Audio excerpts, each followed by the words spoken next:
A student's high school may use a program called Naviance or SCORE.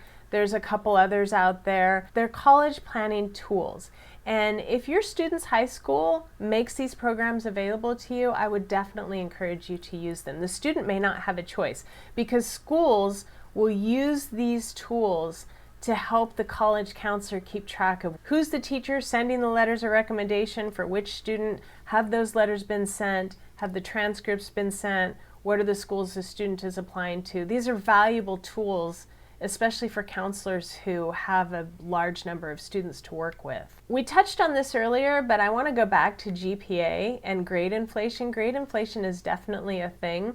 Somewhere in the middle of this chart is when I was applying to college, and the percentage of students who had 4.0s back at that time was about 34%.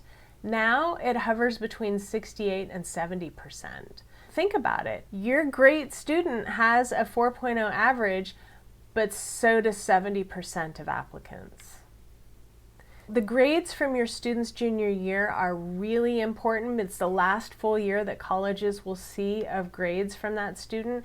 And the grades in your student's core classes are especially important because those are the teachers that will be asked to write a letter of recommendation.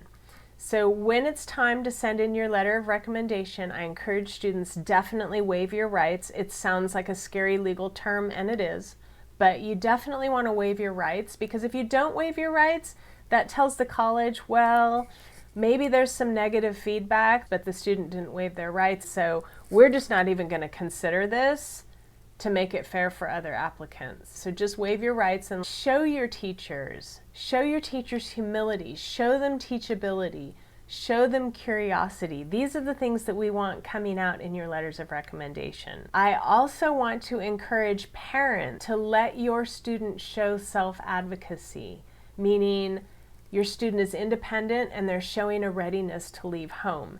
If high school counselors and teachers are constantly hearing from the parent and not the student, they're not going to be able to say this about that student in a letter of recommendation. We want to show independence, readiness to leave home. So students, you need to be your own best advocate.